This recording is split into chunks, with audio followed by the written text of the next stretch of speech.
Hello viewers, this is Fida Hussain. We are in Concordia, one of the most favorite destination of the tourists from all over the world.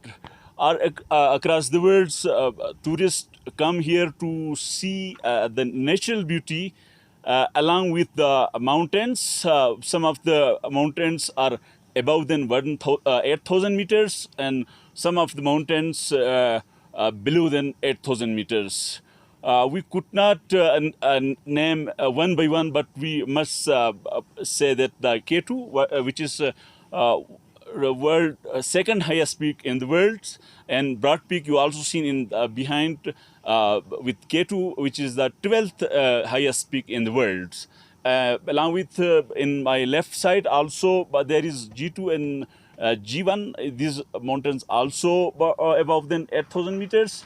So along with these mountains, many mountains existing is this one area like Metra Peak, Marble Peak, Pastora Peak, Payu Peak, Chongolisa, Baltoro Glacier. So many peaks are existing here. So if we started to name one by one them, so it maybe take more than 5 minutes. Therefore, every part of the world, tourists comes here every years to see this mountain. So that's why I'm saying this is the most favorite destination of the tourist who wants to visit Gilgit-Baltistan. So among them, British national Miss Natalia Wilson with us. We will talk to her. Miss Natalia, thank you very much for your time. Say what you want to say about your experience, and also say, is this your first visit or before you been here? Hi Fida, thanks for chatting to me. This is my first visit to Pakistan and it's been absolutely amazing. I'm leading a group here of 9 people. It's all of our first time here and we just can't believe, as you said, everywhere you look, there's just huge mountains and it really is beautiful. So what you although here is everything is beautiful, no doubt, but for you, what is the main fascinating thing for you here? I think just the scale of it. I'm fortunate that I've travelled to lots of places and visited lots of mountains, but the scale of the glaciers here and the mountains makes it really unique. Even in Nepal and the Himalayas, you just don't quite get this scale. So in Nepal's, what kind of peoples, what kind of nature they have, and what here people have natures with how you can differentiate by natures? Oh, it's difficult to, in a way. Here we've had a really positive experience, like in Nepal. It's just a little different. But equally, you're all, our crew have been so hardworking and friendly and caring. And I think everywhere I've been, that's always been the same. People want to look after each other.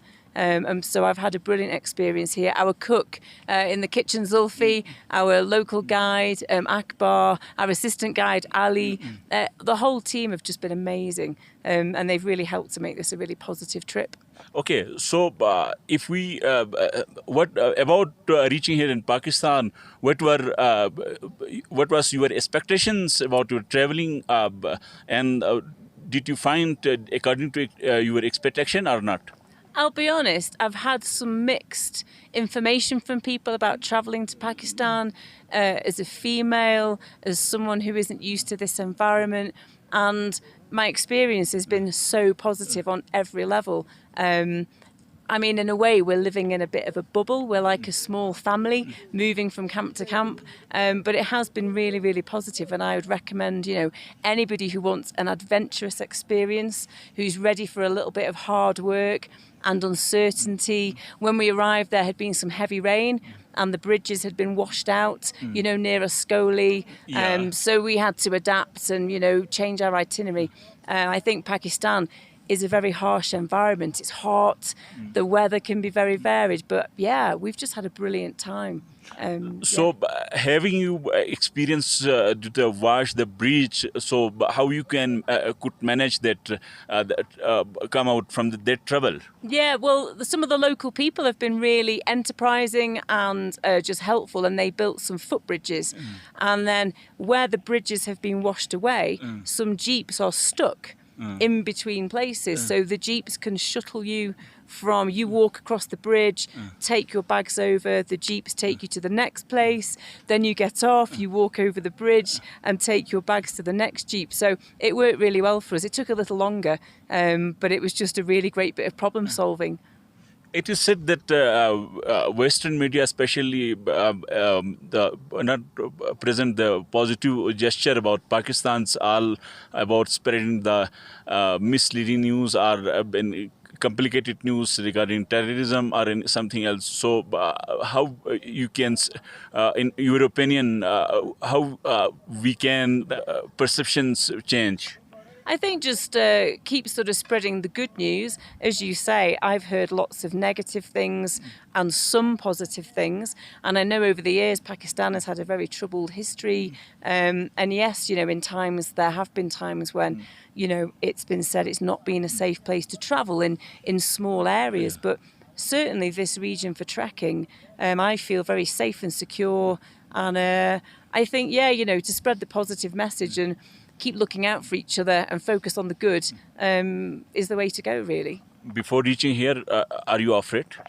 I wouldn't say I was afraid. I was healthily apprehensive. A little apprehensive, just thinking through maybe some potential problems. But honestly, it's been a really positive experience. I guess maybe if I was on my own, maybe I would have a different experience. But certainly as part of an organised trekking group, it's been fantastic. So here, if you ask which places you have visited yet? In Pakistan? Now here in Baltoro. Only Islamabad, obviously at the beginning of the trip, flew out to Skardu, and then just this trek so far. So there are many more places I would like to go. I was looking on the map at Spantik, the mountain, and thinking maybe I could come back and climb that. So I would like to come back and explore. So also you went to K2BC? Yeah, so we've been up to Broad Camp Base Camp. We went to the memorial yesterday as well, and on to K2 Base Camp, and then just back down here. And tomorrow we set off back down the valley for the long walk out. Okay, so it is also said that the global warming is a big issue. So did you feel any kind of global warming sign here? It's hard for me to say because it's my first visit, but I have friends who've travelled here for maybe in the 1980s and the 1990s, and I've seen some of their photographs, and I think, comparing, it does seem like there are some big changes, with the glaciers changing. So one of my friends, actually, Steve Rossetti, he's coming here next month, I think, and he used to come here regularly in the 80s and 90s. I think he will be surprised, so I'm looking forward to talking to him after his trip, because he will see firsthand, whether there is this significant change. Did you feel any unpredictable weather here? It's been hot. I knew it would be hot. It's been really hot. But actually, I think we've been really lucky with the weather. We've had beautiful blue skies, sunshine, little bit of rain, little bit of cloud, but mostly we've had this kind of weather for the last week or so.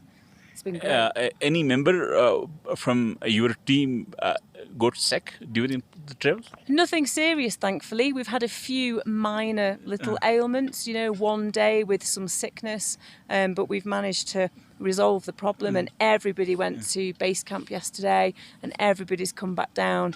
So that's half the success done, and if we all get back to Skardu and Islamabad in one piece, then I'll be really happy. If anybody, what your suggestion if anybody wants to come here? So what kind of stuff they need it? Well, I think some of it is more about maybe the itinerary, making sure you have some flexibility.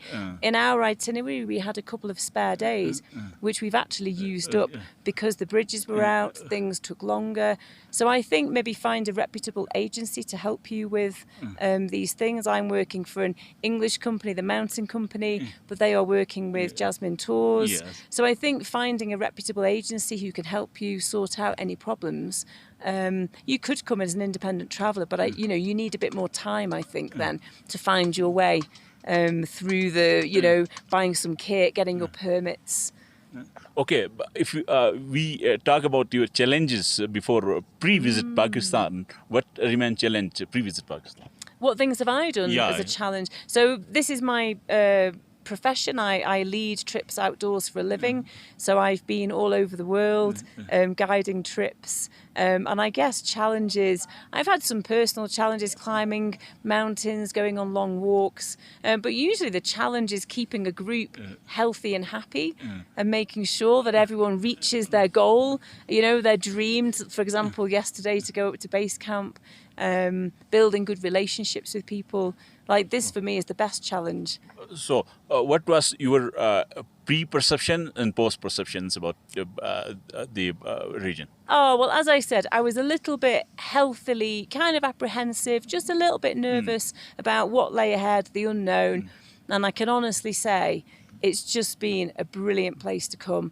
We've met lovely people. We've been blessed with great weather. Even though we've had some difficulties, we've overcome it and other people have helped us. And I want to come back. It's been a fantastic experience. I will be telling everyone how great Pakistan and this region is, for sure. Okay. So, if we, what about your perception about the sanitation system here? Now, there is a good question, and I could talk for a long time about... in many countries, this could be done better. But for example, when there is no proper system in place for toileting, I think hygiene is very challenging on a trek like this. We stopped down the road at Adukas, and it's a beautiful view this way. But then when you go the other way, it's just full of, feces where people have been to the toilet, even though there are toilets there. I think ongoing, this is a problem that will be significant because people will get sick. So I think, and here and in many other countries, there needs to be more of a conversation about how do we keep these places clean, how do we make sure the water's clean, how do we minimise our impacts on the environment. I think there needs to be a lot of conversation about this and then some action.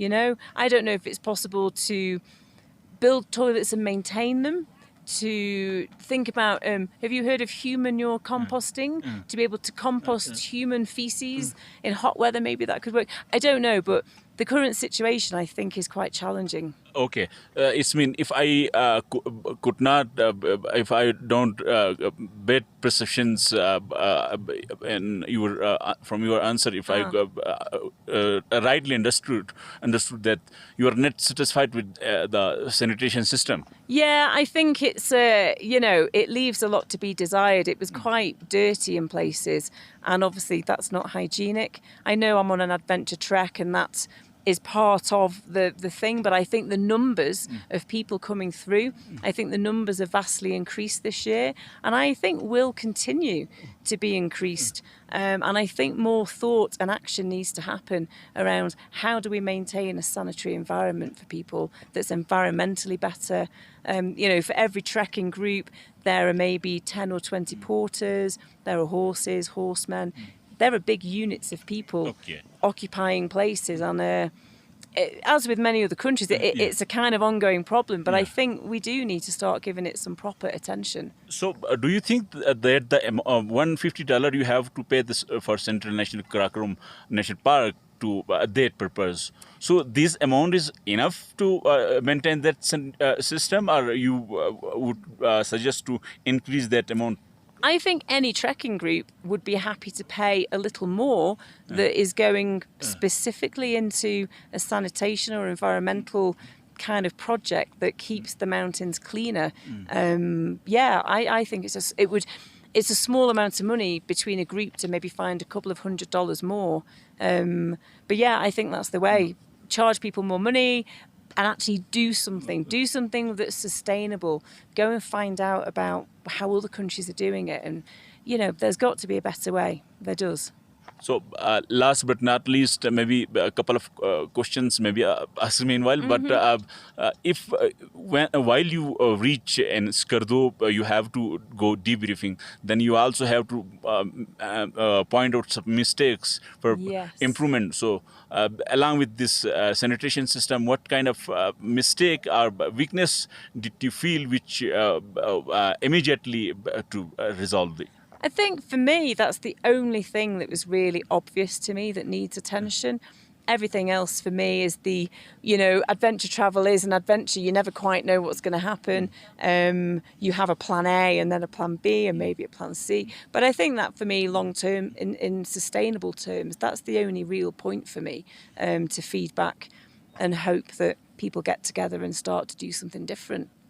Okay. Lastly, any message who want to visit here? Oh, well, I'd say, it's a fantastic place to be. And if you're feeling like you've got, some good fitness, you're open-minded, you're ready for a proper adventure, then this really would fit the bill. It's great. Yeah, brilliant. Okay, thank you, Miss Natalia. Thank you. Everybody will listen that Miss Natalia and her teams